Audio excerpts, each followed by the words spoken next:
This is what makes your fingers hurt.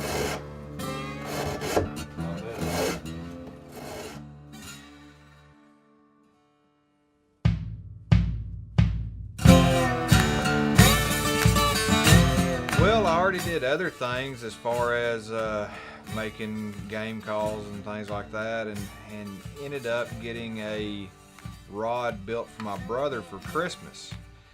In doing that, I thought, I bet I could build a fishing rod too. So I stepped off in it, learned, read books, watched videos, did what I had to do, experimented, and finally got to where I could build a pretty decent rod.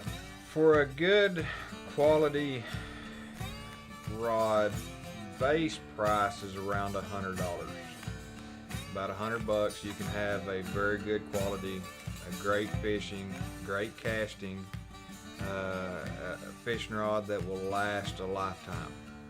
That's good quality components, handle material, reel seats, guides, rod blank itself. As far as brands, I use a lot of Rain Shadow blanks that's made by Batson Enterprise.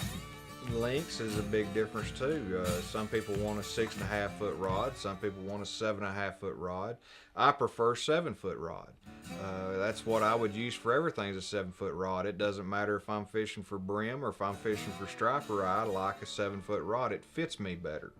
Weights on rods really vary.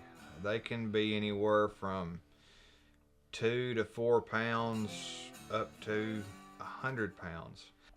The components, you can spend as much as you want to build a fishing rod, but normally mine started around $100.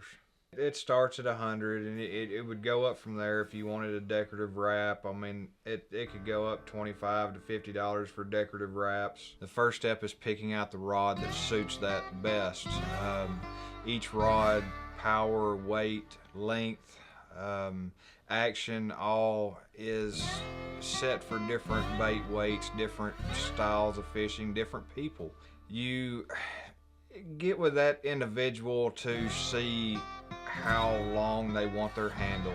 Do they want a longer handle, a shorter handle, where it would be set. It takes a couple hours to do all your guide prep and get your guides on and wrapped, and probably 30 minutes, or so for a handle. From that point, you go to finding the spine on the rod. Every rod has a spine, which is a natural bend, where that rod wants to bend naturally. If you're running a bait caster, say the rod bends this way, you want your guides to go on top of the spine. If you're running a spinning rod, the guides need to go on the bottom of the spine. For me, that's probably the worst aspect of building a rod, is your guide prep. The hardest thing is your epoxies for your handle takes 24 hours to set up. Your color preserve on your thread takes 24 hours before you can put epoxy on it. Each coat of epoxy for your threads takes 24 hours, and I normally do 3 coats.